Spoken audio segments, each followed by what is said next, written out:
This is the Conservative American Message, hosted by the one and only Cam Lau.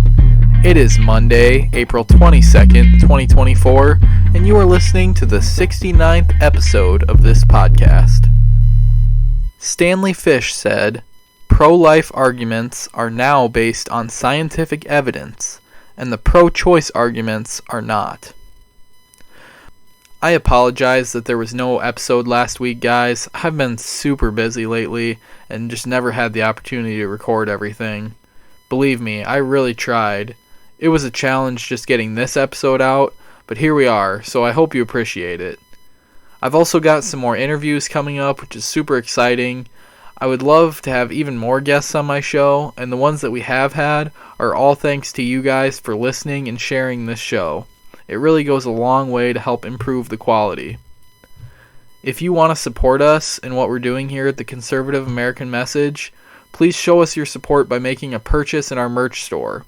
Go to campodcast.square.site or just click the link in the description of this episode.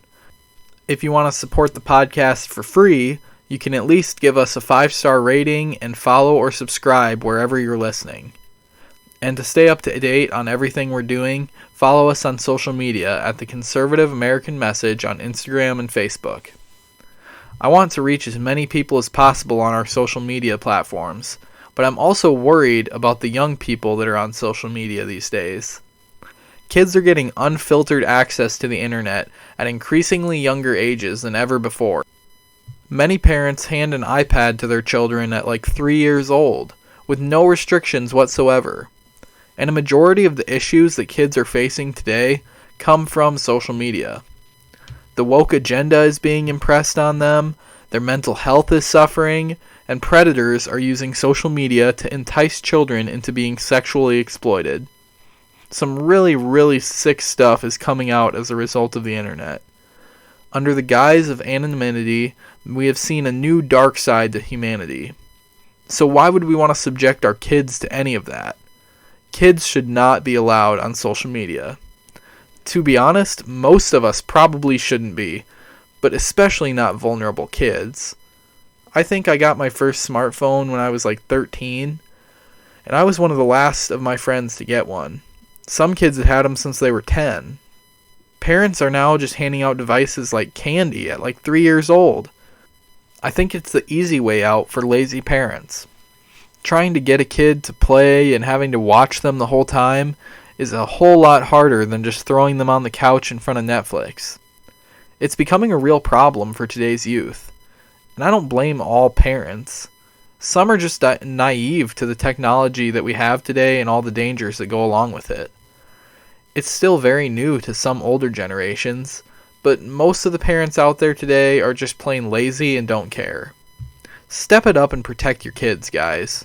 We need parents who care, and we need leaders who act. In Florida, Governor DeSantis is doing something about this.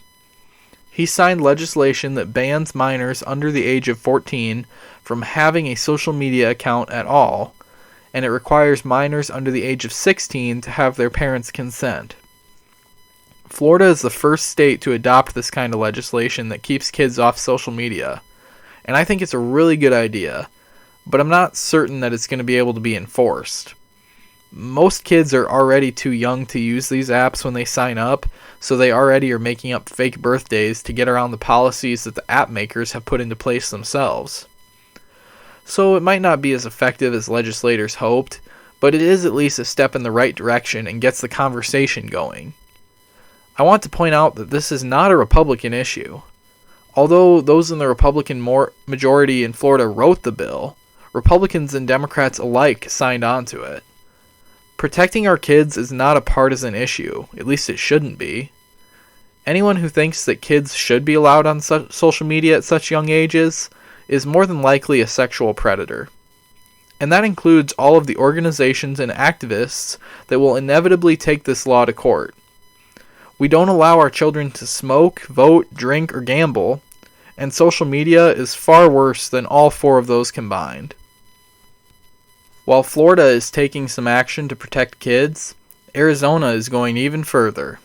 After the Supreme Court decision that left abortion up to the states for the first time in 50 years, any restrictions that existed previously are now technically the law of the land. In Florida, they had passed a 100% ban on all and any abortions with no exceptions back in 1864. After Dobbs, the Attorney General of Arizona refused to enforce these laws. But now the Arizona Supreme Court has ruled that the law must be observed beginning in June. This means that any healthcare practitioner that does an abortion is facing at least 5 years in prison.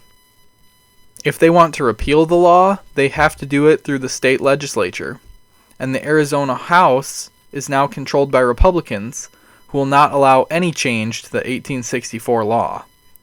Whether Arizona Republicans will be able to hold the line on abortion and protect the right to life is yet to be seen with an election coming up. But equally concerning is the response from Donald Trump. Trump was critical of the all-out ban and expressed that he thinks there should be exceptions for cases of rape, incest, or the life of the mother. Here's what the former president said to one reporter.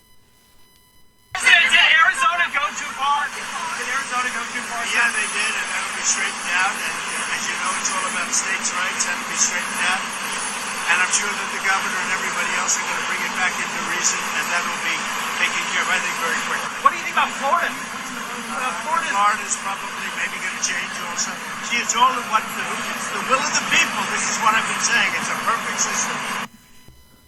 This is the same Donald Trump that has given much of the credit for the Supreme Court overturning Roe v. Wade. The same Donald Trump who is the most outspoken pro-life president in modern history. He campaigned on a pro-life platform that was a key issue in bringing many evangelical voters his way. And now, he appears to be distancing himself from the abortion debate. Considering that it's virtually the only issue that Biden is winning at in the polls, I guess I can understand the political tactics of it, but he ought to be careful not to alienate his entire base, which is vastly made up of pro-lifers. Well, that's all I have time for. Were you offended by this podcast? Good. Thanks for listening, guys. I really appreciate you all. Have a great week and stay conservative.